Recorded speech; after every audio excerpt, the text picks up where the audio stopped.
Mark Szymanski, welcome back to the WP Minute. Uncle Matt, it's always a pleasure to be here. Thank you so much. It's been a while, but It has been a while. There's today's topic. We're going to be talking, hopefully, a little bit about AI and my exploration with coding with AI, like getting a little bit more serious about it. I saw you put up a video. I almost trolled you on that video. I'll save that for our later conversation. I saw you put out a video using AI to code a plugin, so I'm excited to hear more about that. And of course, I'll link it up in the show notes. This time, instead of me leading, I'm just as lost as you are. So this is going to be an interesting conversation, right? Usually I'm here coaching you through something, helping you understand something. I'm just as lost as you are with AI, maybe even more so. And I'm kind of interested to talk about both of our experiences and maybe what we're up to with it, if that's cool with you. It's always great. Always great to chat with you, brother. Well, I just want to say right off the top, I know we were talking in the green room before this, that I've only known you for, I can't remember when our anniversary is knowing each other, but it's been a year or just around a year. And you've gone in that time from complete disdain for AI to now realizing that it's coming, it's here. It's going to continue to get a little more interesting, and you've had a chance to look at it a little deeper. And now, as you're saying off camera, you're basically a senior developer, you know? So. I feel like a senior developer, but the code output is probably abysmal. We definitely need to dig into that. Yeah, we definitely need to dig into that. So let's talk about sort of giving up the reins to AI and like where my thoughts are, these days. I still think it's just a really good assistant right now. It is replicating. So I've been using Claude. I've been using Claude largely over the last, 6 months. It's how I shape a lot of my show notes for the podcast episodes that I put out. Really, that's what I use it for mostly. And it's been fine for that, right? It's been okay for that. These are things that are, low value. I just need concise, I need speed and efficiency. And that's where, Claude and its recent iteration of its LLM has been really great, 3.5 or whatever it was as of this recording. But anything else that I was trying to have it do on the things that I was looking for, like, even analyzing data, throwing a spreadsheet at it and asking it certain questions. And I'd say even like 6 months ago when I started getting into it, at least with Claude, asking it to code some stuff for me, it just wasn't really working for me. And fast forward 6 months, I've made a lot more headway, probably because the tools are getting better. There is one tool that I started to use, which is like literally life-changing, which I just discovered over the weekend. But all of this is to say is like, it still is just doing the things I'm asking it to do. Writing words is doing good. Writing code seemingly is doing great because the shit that I'm building is working. But it's not really helping me or guiding me if I'm making the right decisions. In other words, there still has to be a layer of human interaction with this stuff, which I think anyone taking it serious will know that. And certainly if you're doing it for your business, like if you're in marketing and you're trying to like make blog posts and pages for customers or even write code for your WordPress website, I think at the end of the day, like you're still going to need to know what the hell you're doing and understand the concepts. Right now, I'm totally lost with what I'm doing. I just keep smashing the prompts and it keeps giving me code. I try it, it works, or it doesn't, and then I ask it to do it again, and then I just move on to the next step. It's the worst way of doing it. It's like totally unoptimized. I'm burning oil. I am the world's problem with greenhouse gases right now because I am making NVIDIA CPUs or NVIDIA GPUs just go nuts with the code that I'm trying to write. There's no optimization on my side. Does that make sense? Like, I feel like it's still not there to like just completely solve the world's problems. That is a really good example of probably where I would say most of the world is with these tools right now. I want to make some quick disclaimers and maybe just kind of continue to set the scene a little bit. The first disclaimer that I'm going to make, I think I can speak for both of us when we say that we don't know how this stuff works technically at all.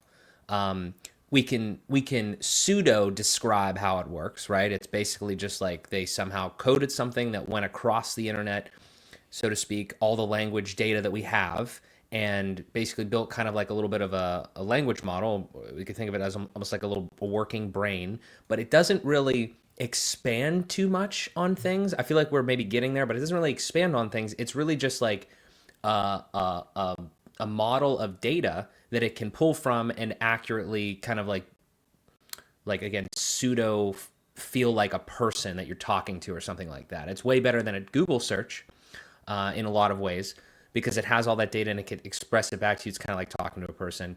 And for people that are completely removed from technology, it's very new and very interesting and very cool. Once you play with it a little bit, you realize kind of what's going on. You realize some of the limitations and all that sort of stuff. But that's a big disclaimer.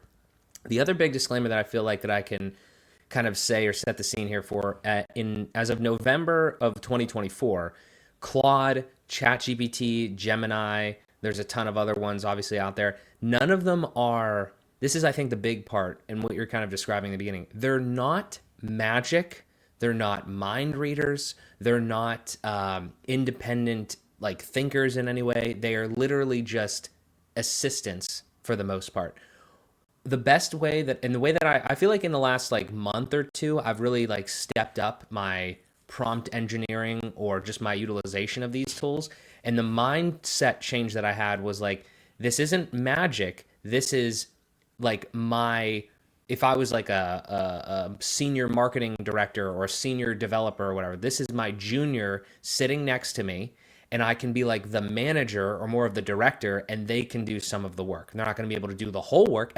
It's actually kind of funny. I've thought about this many times, and I'm like, I don't have a extensive background in corporate environment, but it's almost kind of like that. It can just take the place a little bit of the less senior I'm not saying that we should like get rid of junior developers and stuff. I'm just saying like that's the level of capability that this stuff has. But like you said, it has to be directed by somebody kind of currently. It's not really there yet, at least the way that most people use it. And again, the biggest disclaimer of all is this just started a few years ago max. So we are extremely early to this. Yeah. And that's why I'm making some of the content, because I know this is where it's headed. Like we're just going to keep getting crazier with this. Yeah, I was having a conversation with my brother who's been using ChatGPT for a little while, and he uses it much more for coding stuff. And I talked to him a couple of weeks ago about this, and he was saying like, "Hey, man, this is changing the world. This is going to be totally. This is really going to make things weird over the next couple of years of how people are." Whatever, just doing anything on the web, whether it's your search to creating content to writing code to interacting with other sites, and I agree with him. But I think at the top of this stuff, I feel like we're in the housing bubble, or like a couple of years ago during COVID when like money was free and everyone was just like getting mortgages. It was like 2%. You could do all this stuff and money was just out there. I feel like we're in that mode right now with AI where this stuff is still too cheap. Like $20 a month to do what I'm doing, I can't see that sustaining, right? And I think what we're looking at is in the near future, a lot of these sites either just like constantly ramping up the price, like we see with freaking streaming services with everything, right? Because they're burning cash and power, literally. And inevitably, there'll be some major corporation needs to win, as it always does. And we're going to start to see like the tightening of like what's available at what cost. So the way I see it is all these guys, Claude, ChatGPT, those are the only two I really use. I don't use Gemini or anything else really. But those two are just going to be like, all right, we're done. Like the free ride is over. It's either now minimally $100 a month, $200 a month. Like what's the pressure point where people will pay up to? Or you're just not going to get all this new cool shit that you're getting now for $20 a month. And that's when things will change, I think, dramatically with like who has access to what. Like what is your best AI and can you afford to use it? I think is where we're headed. It's not going to be like this commodity like we're accessing today. I mean, could be wrong, but that's the way I see it. Could be. I wish I knew who it was, and if I find the video again, we can link it below. But there was a video. It was just a short, like a 1 or 2, 3 minute video where this guy was saying that around the time that OpenAI, did they go private or public? I can't. Whatever they did there, like they had like a weird business-wise, nonprofit at one point, and sort of like this Mullenweg and automatic stuff. Like you're just like, what? What happened there? But so around that time, somebody was in this video that I saw, like kind of like it was. I wish I could remember the argument entirely, but basically they said that they're not worried about basically what you described there because everybody and their mother. It was so weird how this happens. Like we heard the word AI, we saw ChatGPT, and then basically overnight everyone started implementing these things. And it's strange how that happens. Sometimes it's like you need one person to just be like, "Oh, I figured it out," and then somehow, even though you couldn't figure it out for many years, now everybody is releasing their thing where they figured it out. I guess just reverse engineering or whatever. But because we're seeing that and all these things are cheap, they're thinking that everything is just going to continue to be cheap. Now, again, certainly at certain points, there's going to be more developments and maybe they'll be like more expensive, but then they'll come down in a more commoditized thing. I just don't think that this version of AI is ever really going to be like expensive because it's already cheap and it doesn't do anything completely groundbreaking. Like it's definitely a big shift, but it's not like you can just tell it to do something like, we think about, I don't know if you've seen, obviously you've heard of Tesla and the cars and everything like that and everything it can do, but those are still like a premium-ish product. I don't know if you saw the Tesla bots, just like that they, showed like that level of stuff is, I feel like AI, I don't know, 2.0, 3.0, whatever they call it, whatever they're going to dub that, that's going to be the next thing. Once it starts moving into like hardware, I feel like, and physical items that are going to like actually enhance your life, like more physically rather than just the stuff that we can do digitally. That's when the world's really going to change. Like, cause everybody's going to see that. Like when you see robots walking around and things, and it's like literally iRobot from that Will Smith movie. That's going to be wild. But, I agree. And I think we're missing this layer right now. And I want to talk about our experiences like coding in a moment, but, we're missing this like connected layer. So like what would AI be really great for right now? Well, I want it to look at my to-do list. I want it to prioritize it based on like what I've prioritized in the past. I want it to, recommend what my next steps are, right? To improve my productivity, right? Because, getting things done, like, you have this to-do list. It's like, write the blog post and you're like, okay, like, where do I start with this? Like, I want smart intelligence to like look at my list, break it down, and then start to prompt me and say, here's what you should do next. Like these are, but it's not gonna, there's no AI to do that. And then you're just siloed let me into stop one. you. Let me stop you there for a second though. First question and then there's a follow-up. Do you think it can't do that right now? Do you believe that it can't, like from your experience, or do you believe that you just don't have the tooling, or you don't know where to I go just for don't that? think that, I don't think that tooling exists. Like, I don't want to give up my Todoist app. I want it to work with it. And, we've seen some of these things, like, I don't know if folks are just listening, I'll try to find it and link it up, but I know Claude launched some new experimental thing. I don't think it's generally available yet, but it'll control your computer to do things. Like that's getting to the next level where like, okay, so now I can tell Claude, hey, prune my to-do list, open up my email, start responding to that stuff. But I still think that's so far away. And then do you really trust, back to that human interaction layer, like, do you trust the code that you're deploying to your server? Like, you're going to spot check it before you do that. And are you going to trust it to manage your to-do list? I don't know. But yeah, I mean, once it gets incorporated into that layer, I think productivity we're going to see a few years of like, wow, this is immense productivity. But then what do the next few years after that look like, where, it's starting to do things for you and you're like, holy shit, like, do I get paid the same? Because of these efficiencies? I don't know. That's why, again, shout out to my brother. I think he's looking at it going, things are going to get weird. But anyway, let's just talk about our experiences with coding. And I'll start. So I have this idea for this web app, and it's not even like something I'm making generally available. It's more of like a tool for myself. But I want it to operate as a web app. One, because I want the challenge, but two, like there's other ways that I can extend it and do some other things. But anyway, the point is, I was just like, all right, I'm gonna get more serious about it. Let me see if I can figure this stuff out, because Claude 3.5 came out and I heard it was great for coding.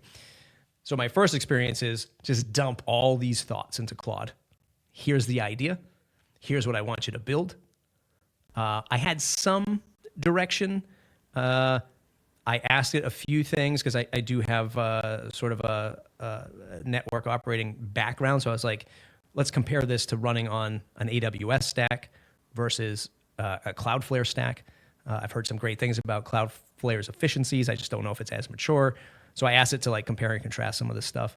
And I ended up going the Cloudflare path because I just didn't want to use AWS for this. I don't even know if that's the right thing. So that's problem number one. I'm asking AI to like give me advantages of both of these technical stacks. It said, Cloudflare is the most efficient. Okay, so great. So I decided to go with that. And then I just started dumping the ideas and like just hammering it with like the questions and what I need it to do. And the first major lesson that I learned was these interfaces.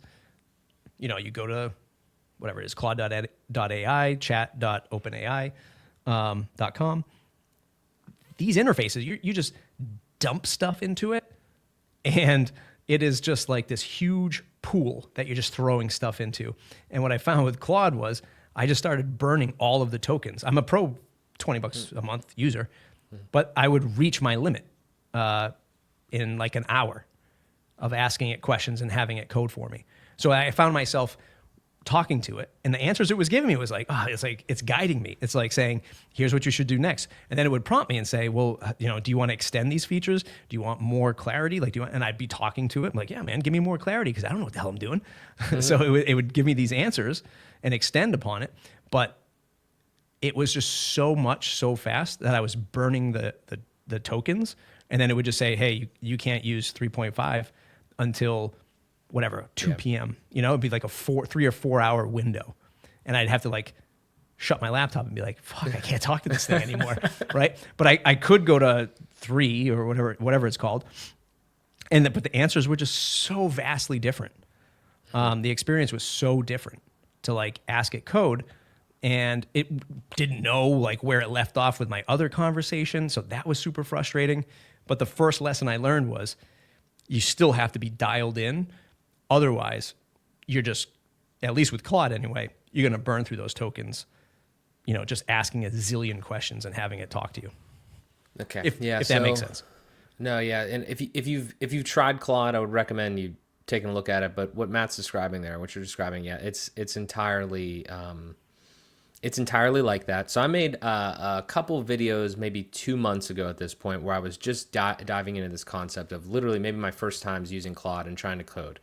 When I did that, I had that exact same experience that you had. I was like, what the fuck? I have all these questions still, and like I can't do this until tomorrow or whatever.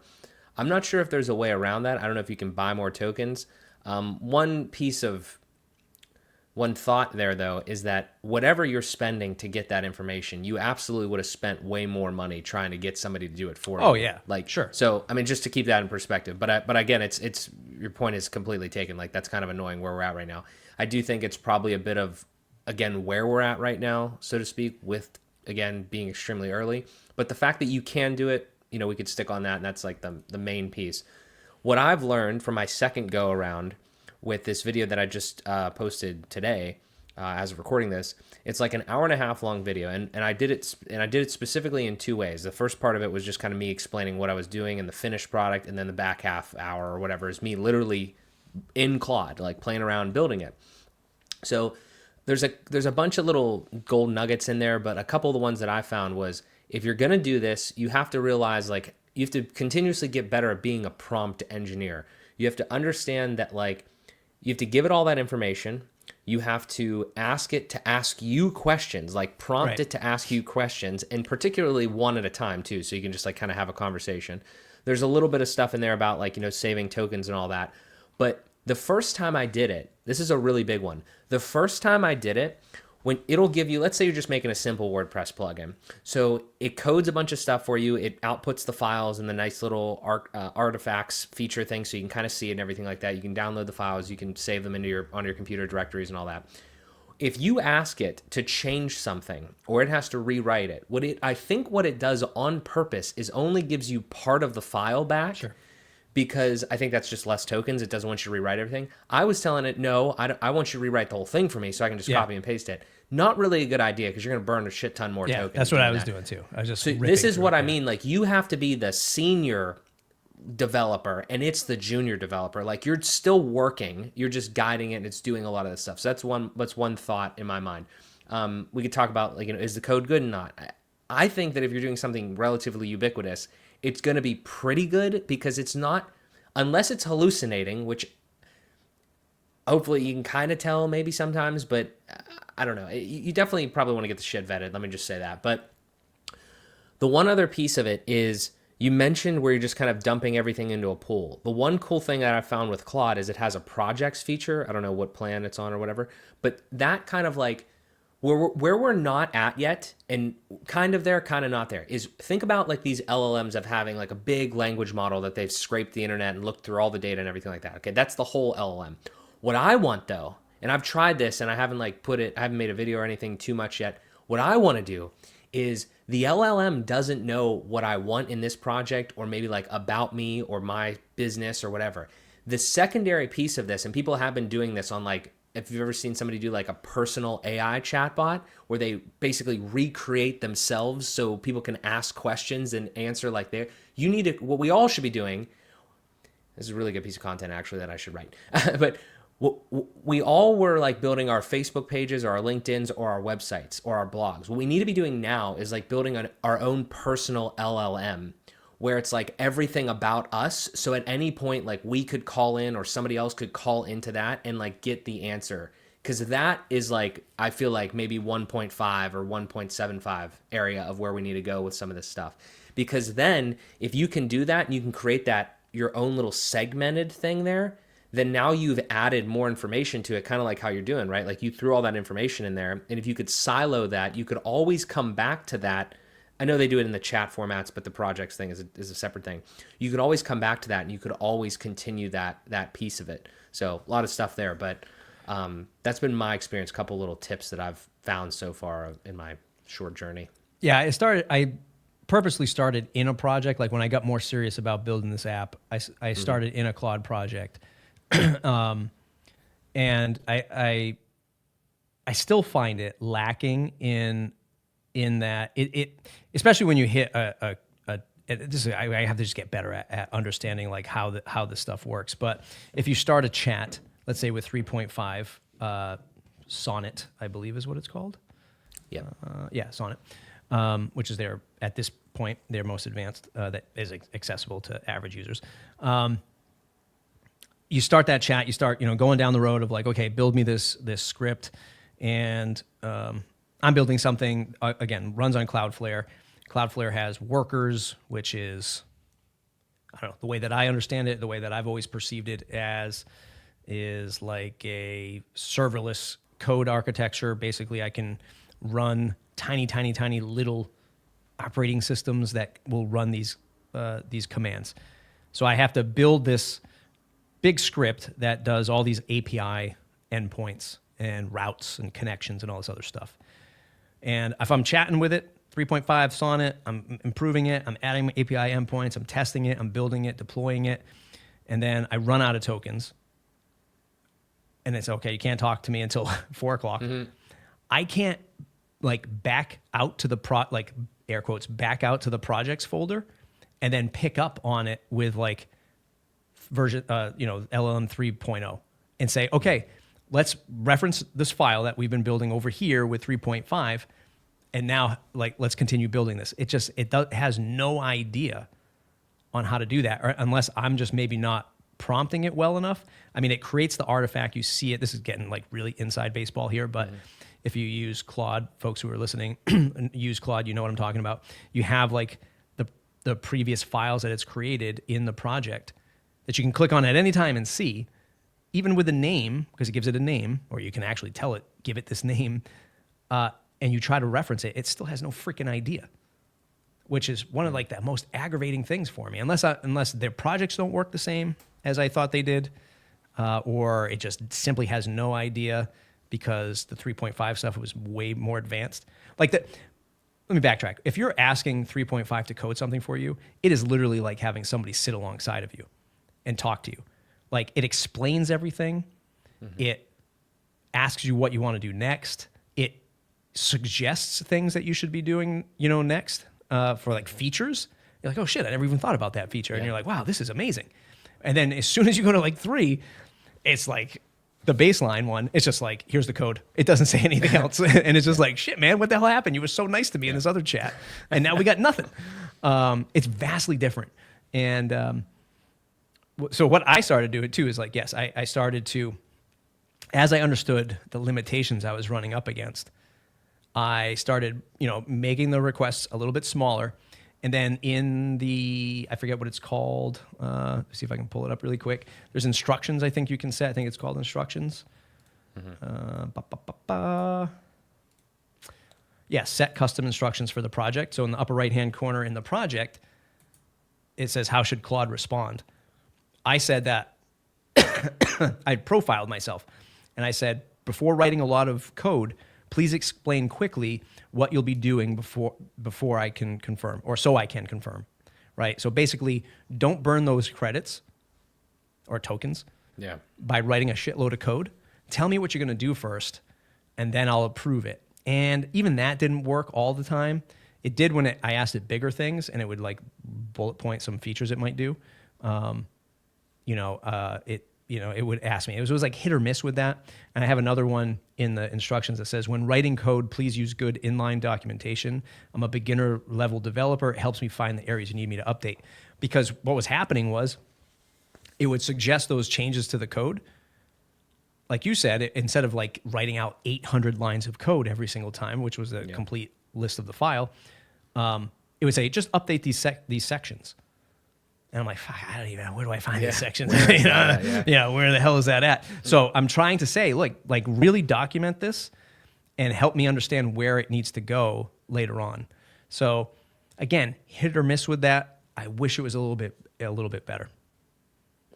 Yeah, I mean, again, I've had similar things, and it sounds like what you're trying to achieve is probably more robust and more advanced than what I was trying to achieve in that video specifically. That was like building I think that maybe had 7 files, 8 files or something like that. So I'm not sure if there's more to it, but I mean, if you have more functionality, then your files are just getting bigger. It's more tokens, it's more decisions, it's more features, it's all that sort of stuff. But I mean, I don't know. I'm bullish on it to this point because I think it's pretty incredible what we can do so far. But all of the feedback that you're giving, I'm sure like a lot of other people have like had, and like I don't know. The thing with this is the part that confuses me the most is how you actually make something like this better.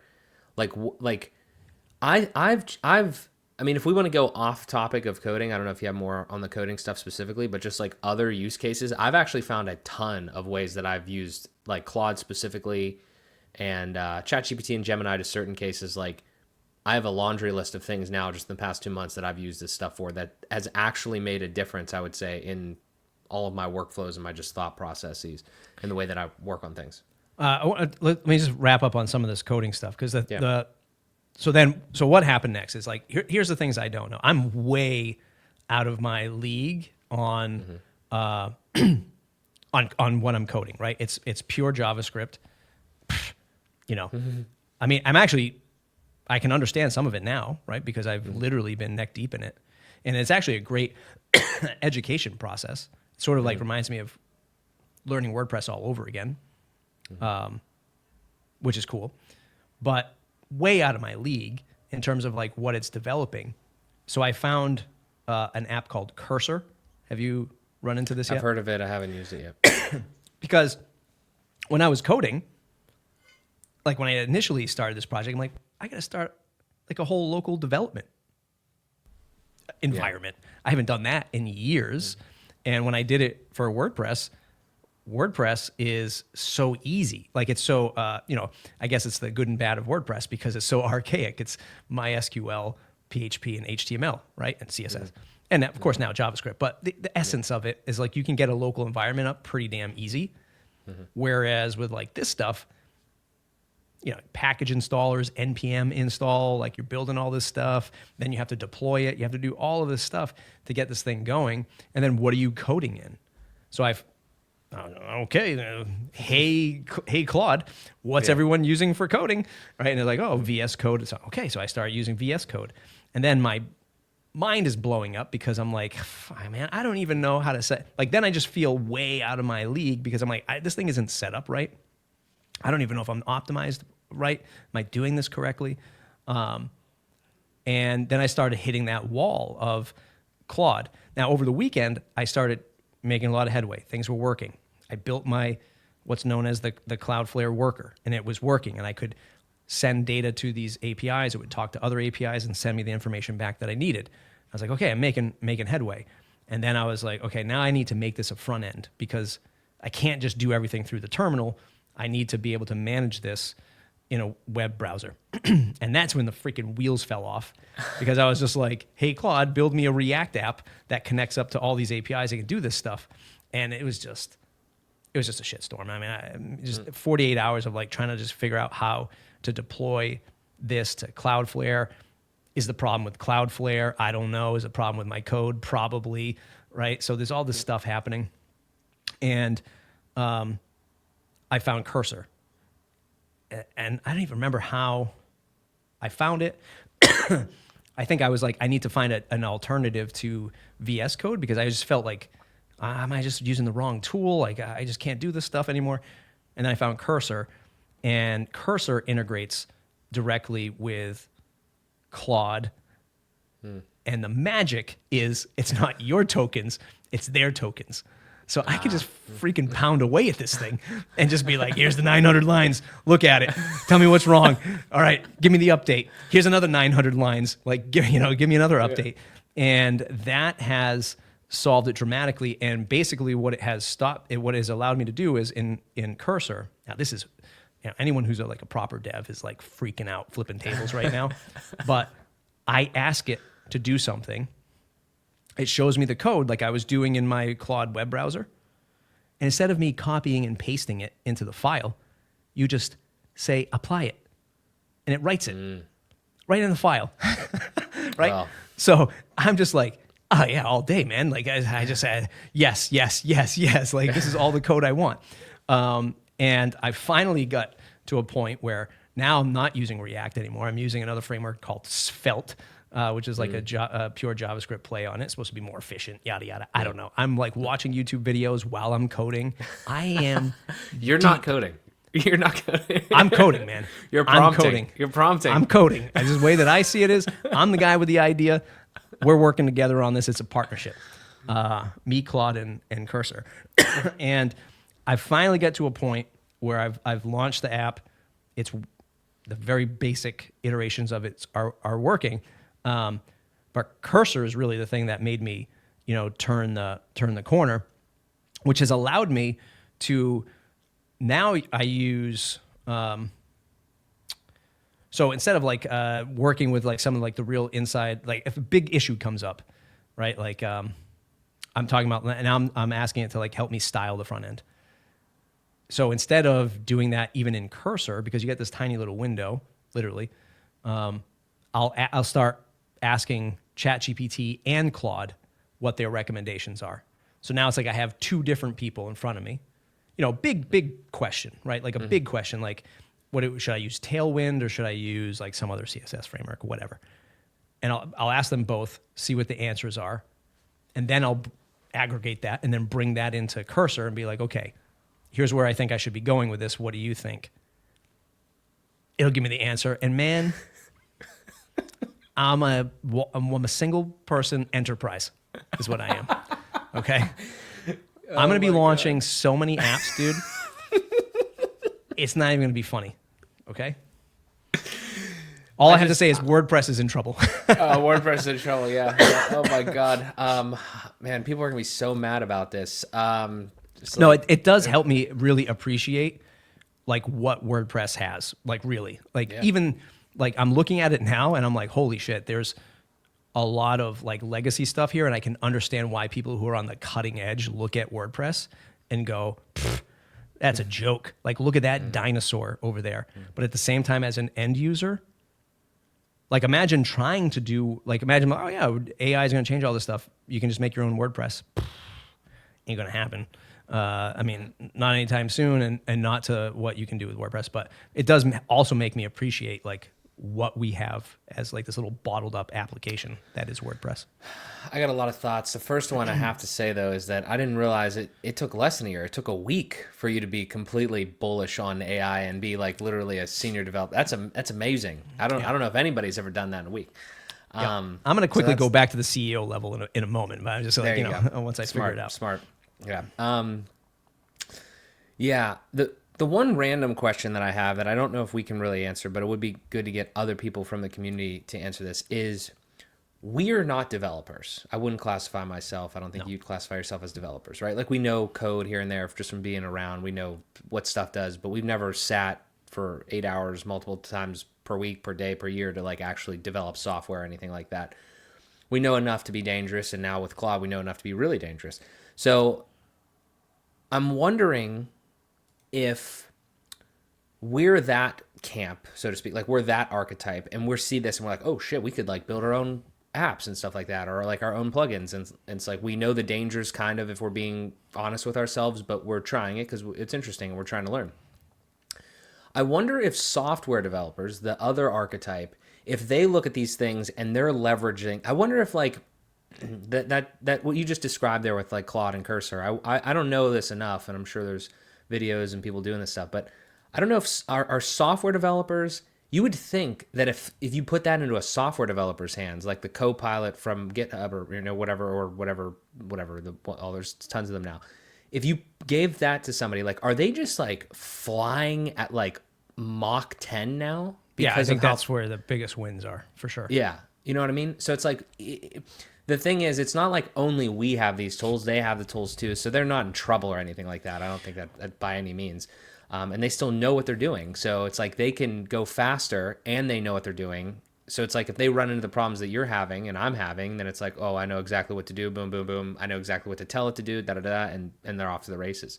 Yeah. I think that's where I think Cursor is supposed to really win. I'm using it from like its chat features, I feel like are supposed to be just an assist, literally, whereas I'm using it to code the whole thing.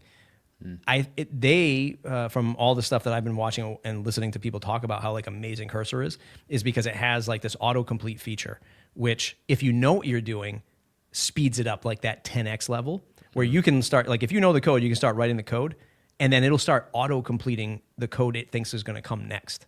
Oh, wow. So I don't even know what I'm doing. So I'm asking it to write stuff for me, and then Right. that's how I'm using it. Whereas like, man, if you know what you're doing, this thing is, puts you on Mach 10. And then if you really have a question, then you can ask AI. So yeah, like it really helps that kind of person for sure. Yeah, I mean, just in general with the coding stuff, I love that these tools are available. It's awesome that they're available to anybody. I'm sure some people are going to be like, well, you shouldn't be coding your own stuff. It's like, I mean, I don't know if you want to play around and you understand the risks. Like in that video, I say like, I'll give you guys this code, but do not hold me liable. Like this is your own, use at your own risk. Like it's there, but I don't know, it's got an encryption class for like the API keys, but like other than that, like I have no idea what holes you could poke in this thing or anything like that. So I would always just say exercise caution there. But it is pretty incredible what we're able to do, and seemingly in such a short time from when we went from like pretty much everything being like hand coded, so to speak, to now, we can get so much further, so much faster. Us and people doing this professionally, it's pretty insane. Yeah. So what other areas are you using it in outside of content or coding? Yeah. So the other area would be like, so we're not coders, right? Like we said, but we are content creators. And I think that like you and I are probably similar. We're similar in that realm. So it's like, we know ways and we know the hangups and the limitations that creating content, right? We don't really know the software side. So if we switch to this content side, it's like, how can we possibly speed this up? So I'm gonna think of a bunch of different ways. The first way, this is like, again, some of these are like small wins because they're not like groundbreaking things, but they're really like actually pretty awesome. Like if you stack them all up. First thing is, okay, so we record YouTube videos. I'm not going to do it in order because I can't remember off the top of my head, but I'll just go from thinking about these.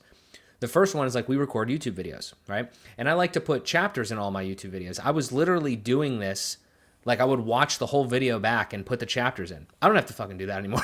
Like I upload the video. I wait, maybe sometimes it's right away depending on the length of the video. I took that whole hour and a half script. And ChatGPT, I tried to do this with ChatGPT but a while ago. It's not as good. Claude is way better with like pasting things in, and maybe it's just the new model now, like more, it can just understand more.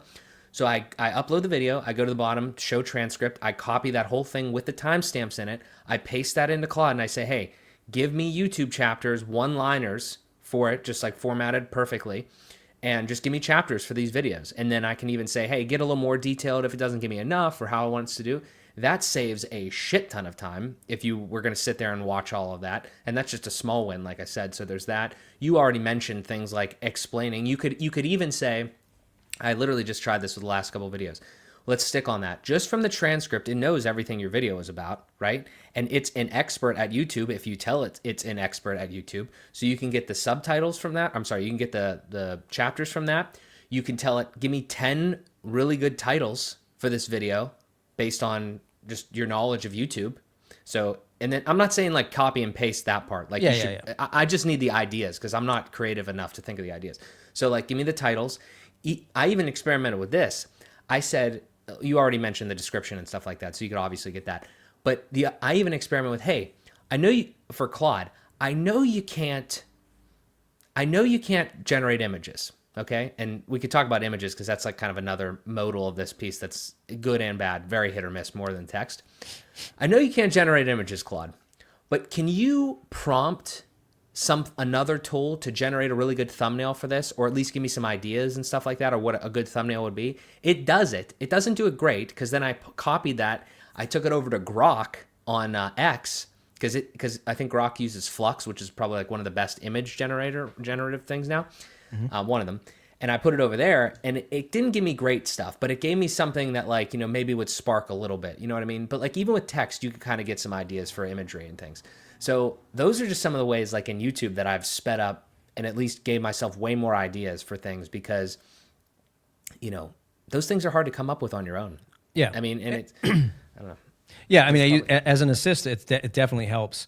It still hasn't ever really knocked it out of the park for me for titles and stuff. I think it's still very baseline, but it does bring in like a different perspective. And what I'll do is like ask, like, here's the type of viewer I'm hoping to watch this video, whatever it might be, freelancer, WordPress beginner, whatever it might be, the keyword is, and then like what would appeal to them, and I use that as like ideation, and other like other words, what are other words I can use that are keywords for this.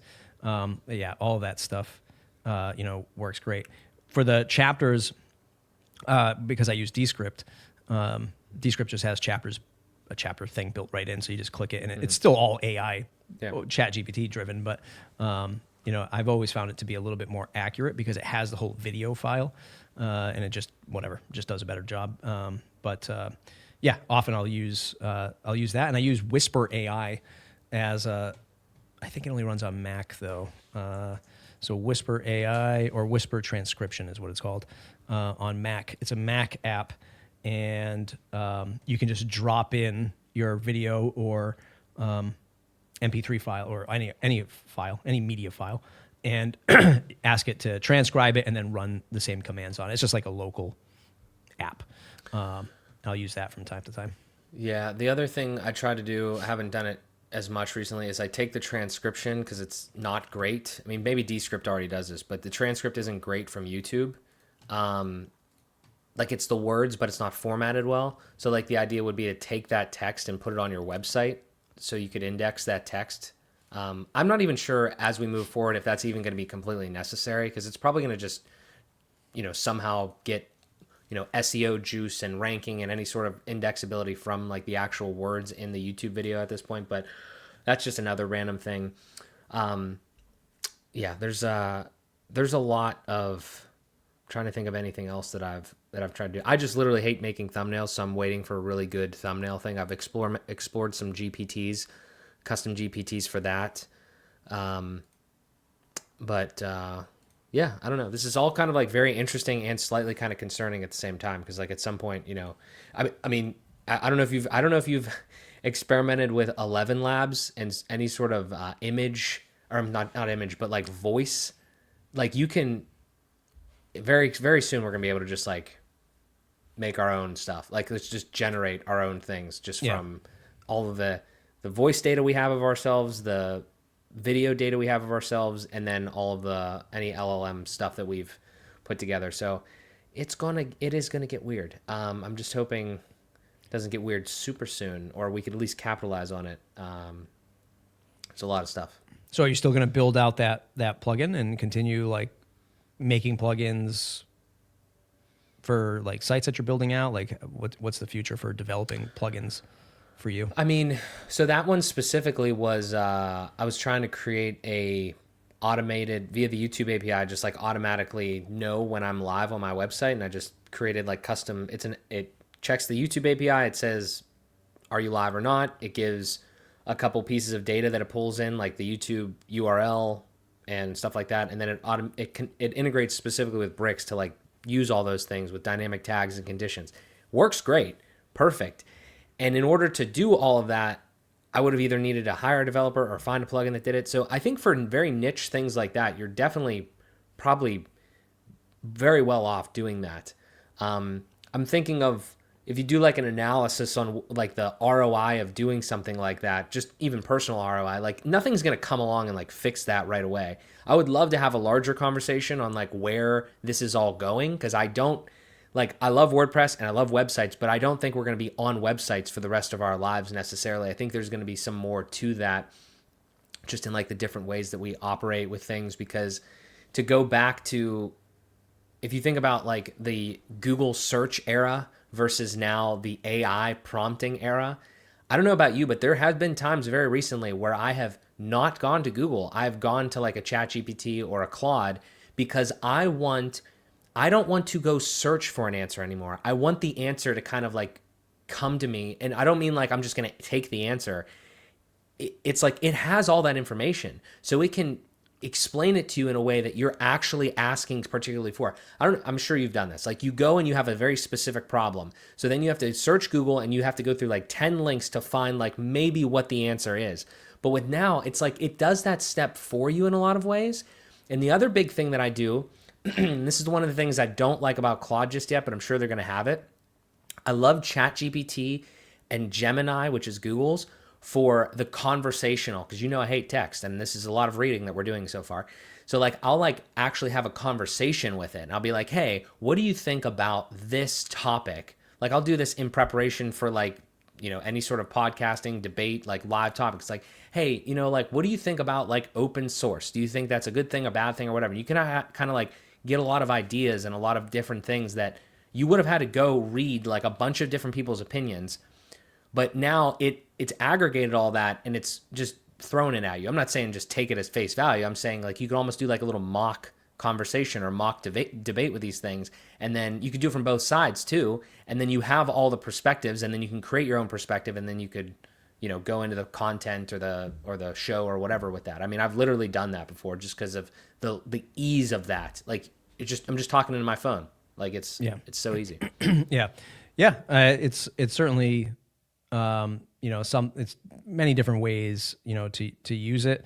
I was also thinking too, like while I was using Cursor, I'd be like, man, if I could just talk to this thing, which it probably even has, I don't know. Yeah. Like if I could just like talk to this and explain what I want. But I still have a lot of like uncertainty on, what the answers are going to be, even from a, I don't know. I like to see a ton of options. I don't mind sifting through it as long as that the options I have are close to, giving me the answer. Argue if Google even still does that anymore. I don't know. But I don't mind like sifting through that through that stuff, but I totally get it. Like, just give me the answer. I signed up for only because Kevin Rose from Dig Nation, he's I guess an advisor, or the VC firm that he works for is invested in Perplexity, and you could get a free year of Perplexity Pro if you were on his email list. I've heard a lot of people talk about it, like, oh, it's like, search results and all this stuff, and like that's supposed to be the thing that really crushes Google. I did it for this project that I'm working on. I mean, it didn't really give me anything that Claude and ChatGPT wasn't already giving me. I mean, it's a cool interface, and I'm sure it's like if I was doing more, it would give me some better stuff. But once again, I'm just like, I'm not, I haven't tapped in to the full potential of this stuff. Because, effectively, I feel like I'm just getting started, but that's where that is. Well, we're all just getting started, Matt. It's early. We're all just getting started, and we're all just on the way out, all at the same time. That is a larger topic, and I'm sure this has already happened though, kind of in history in waves. Obviously not AI related, but again, like with so many other things, I think we're just going to have to continue to.